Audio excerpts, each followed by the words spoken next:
Hello guys! Welcome! Nandito tayo ngayon sa Alta Brown Elementary School. Tara, samahan niyo ako. Libutin natin tong Alta Brown Elementary School. Tingnan natin ang community. Anong itsura ng community ng Alta Brown Elementary School. Yan. So, summer ngayon, kaya walang mga students. Yan. So, makukumpara nyo yung iba't ibang elementary schools dito sa Kansas City. So, ito ngayon ang Alta Brown Elementary School. Meron din silang playground. Yan. At ito ang kanilang community. Kung teacher ka tapos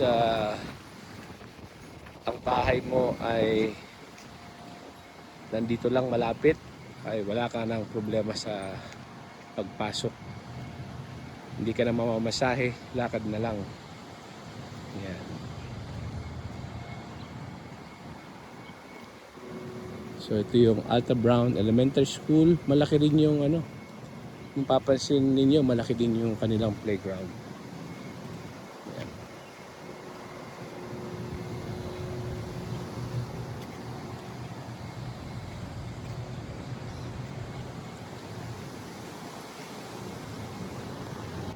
Ang kanilang playground dito ay kabilaan, no?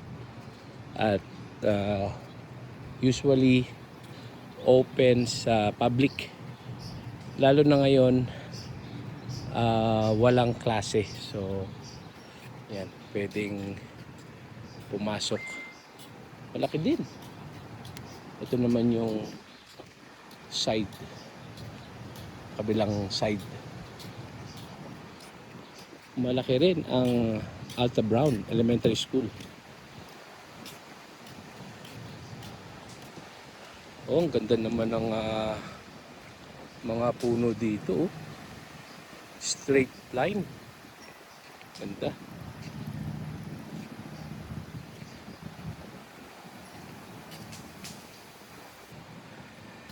Guys, kung may tatanong ninyo, bakit natin binibidyohan ang lugar nito? Sapagkat nung ako po ay nangarap at natanggap po tayo sa Navajo Pine High School sa New Mexico, ang una ko pong ginawa ay hinanap ang video ng school na Navajo Pine High School. Wala naman tayo nakita sa YouTube na video ng school, kaya ang ginawa natin, tayo po ay gumawa ng video.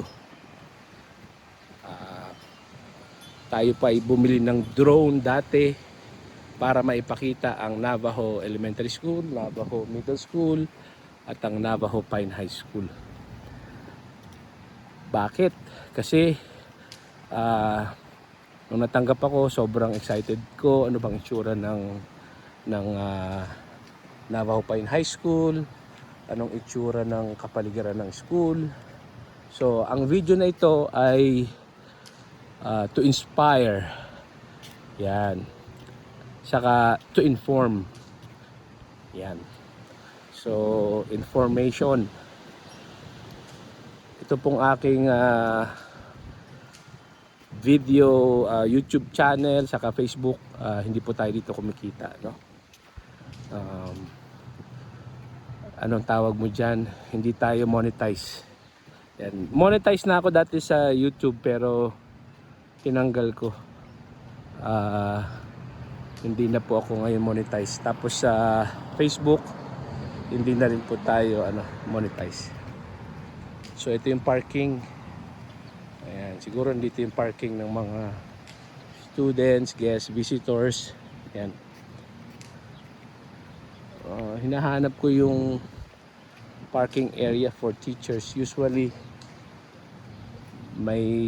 dun sa high school may mga numbers yung parking. Ayan, siguro dito ay hindi naman sila nauubusan parking space.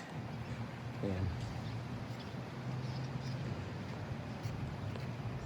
Ang ganda ng mga elementary schools dito sa Garden City, Kansas. Ang lalaki, no? Kagaya nitong Alta Brown, parang mall na yung laki, oh. Ganda. Yan. Tapos tingnan niyo kapaligiran. Yan. So, kapag nasa Pilipinas ka, ano ang katabi ng mga elementary schools?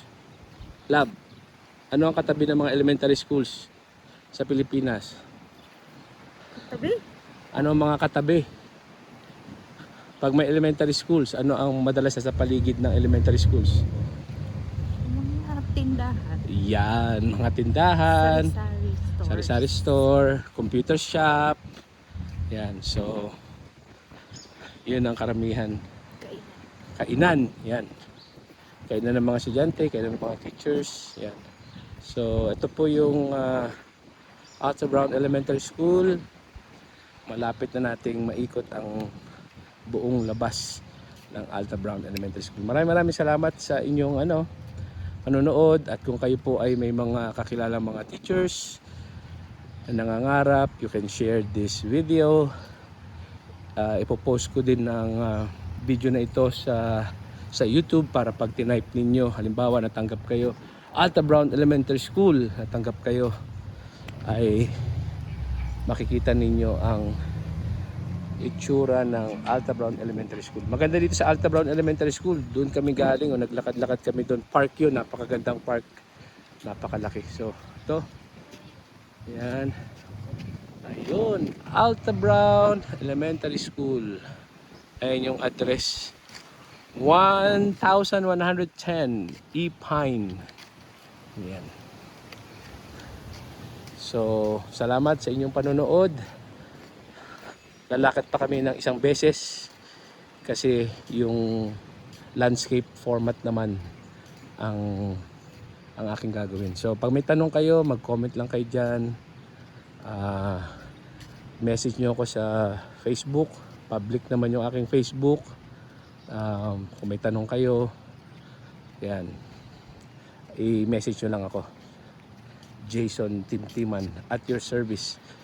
Kung magtatanong kayo bakit ko ginagawa to, sapagkat nangako ako na kapag nakapunta ako sa US, I will pay it forward. So patuloy pa rin tayong nagpe-pay forward kahit matagal na tayong nakapunta sa US. And Alta Brown Elementary School, and thank you so much for watching, and God bless everyone.